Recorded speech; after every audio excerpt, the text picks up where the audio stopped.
Hi, Sam. Can you hear me? It's A Square. Hey, Squared. Hello? Hello. Can you hear me? Hi.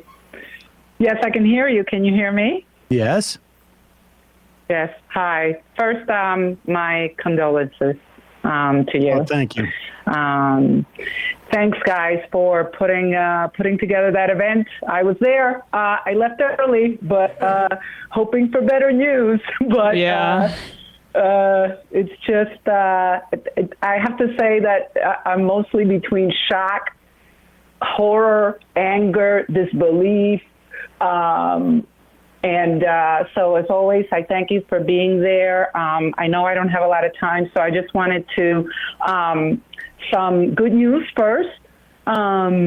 I attended a meeting from a political action group here in the town where I live, and they handed out 4 roles for resisting authoritarian movements from Daniel Hunter. And I was making a plug for Majority Report. I'm like, you want to see a good interview with him? Tune in to Majority Report. We're going to replay that sometime over the next month. Not sure when, but sometime over the next 3 or 4 weeks. And I think, and it was very helpful because as people were venting, they were trying to focus everybody that was there, and there were about 100 people, which was very nice. But I'm not going to name the town where I live, but I live in a very progressive town. So here's the bad news: only 50% of the people in my town voted. When I tell you progressive, I mean progressive. So when I think about the things that we need to do to mobilize the people, the disaffected people that we can mobilize, because, this persuasion, we're going to have to figure out who is truly persuadable here. That makes me very nervous.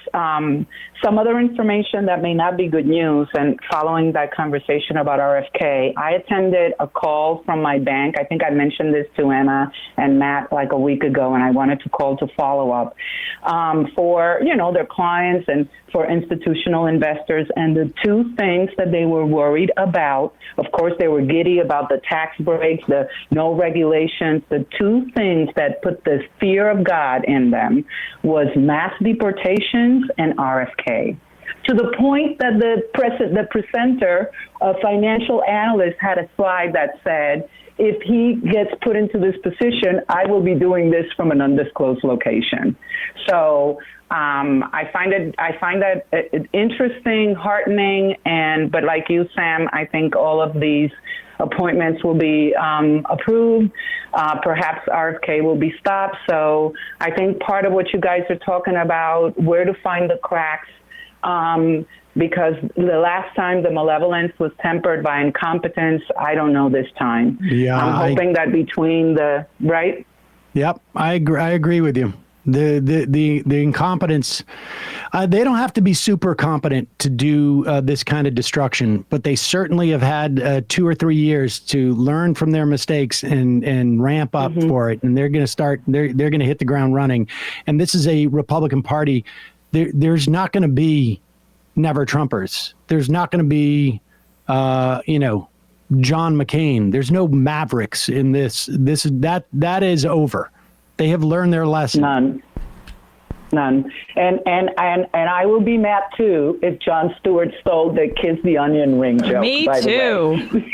I will be very going upset. to court. One more quick thing. Matt's gonna reverse all of what he had to say previously about libel and intellectual property and intellectual property. Sorry, keep going. You gotta sue. Come on.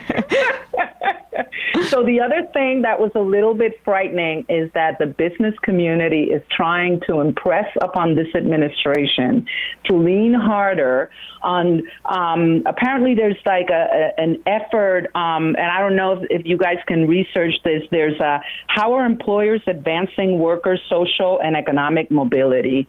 So there's some type of scoring that is done. I'm sorry I don't have all the details, but they're trying to impress upon the administration to lean harder harder on that and ask the companies, and it sounds to me like it's for show. What are you doing for your workers? Are you improving their socioeconomic conditions? Are you hiring people with, criminal records, right? What are you doing to lift workers socially? So a lot of the language that is going to give the impression that they're doing something for the working class.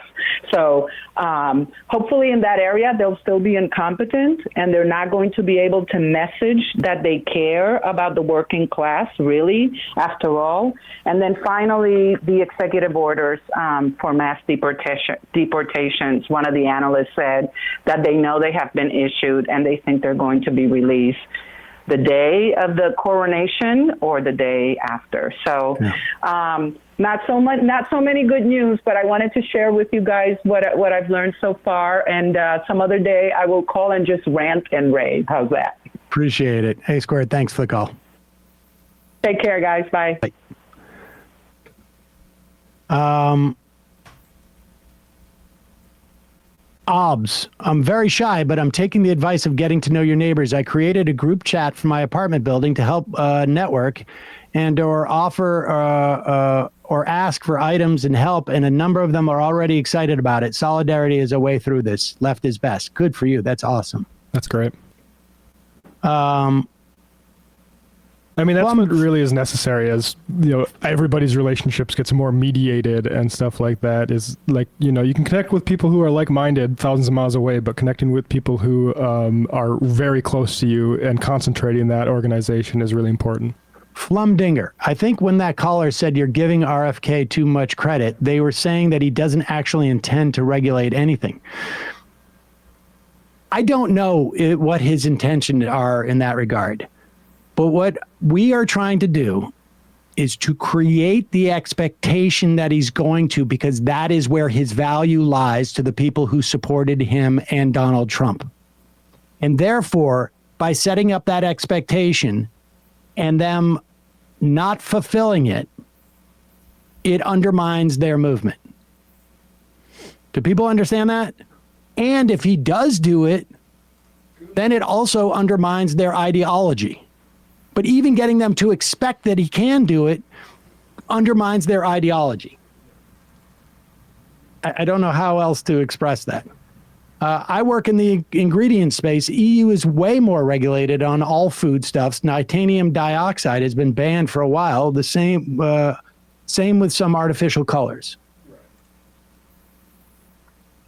Conniption, aren't you sad, Sam? We're not getting another Jeff Flake? All right, let's do this Let's do this 16, and then I got to go. I'm doing a, I forgot about Ben Wickler for Mike from Texas. Ben Wickler for DNC chair would be a nice change, but my fear is that without a tacit admission and a sobering up by the party about what's gone wrong and why a change of direction is needed, I'm afraid we'll end up with more of the same. Just look at how they reelected the House and Senate leaderships if nothing ever happened. Here's the thing, and I want, we're going to work on this. This mentality that there's a lesson to be learned by certain individuals, and the mass of whom make up the leadership, or whatever you want to call it. This is a fantasy. It doesn't work that way. Ben Wickler does not. I don't know. I don't know how I would describe Wickler's politics. Because I think he's been in a position that is really more, sort of like partisan oriented. When he was at Avaz and Move On, it certainly was, I would say a full progressive. But just use him as an avatar. That position of power has power. They are going to clash with these other people who are not going to change. There is no learning. There was a Republican, autopsy after 2012 when they're like, we've got to welcome in immigrants and blah, blah, blah. And even Sean Hannity was saying it for months. And then the forces that didn't want to won. And and obviously 4 years later, Donald Trump emerges. And it wasn't because they had convinced somebody or they hadn't convinced somebody. They took power. That's it. There's no learning lessons here. This is like the thing that happened in 2016 was like the squad, and a bunch of people ran for politics with slightly better ideas than the things that animated Democrats to run for office in, say, the 90s or the 80s. I mean, that's the bottom line. That's it. All right. It's got to be replaced. Hey, folks, don't forget to hit the subscribe button and check out our daily show. We do it every day at 12 p.m. Eastern for about 2.5 hours. We even take phone calls. You should check that out.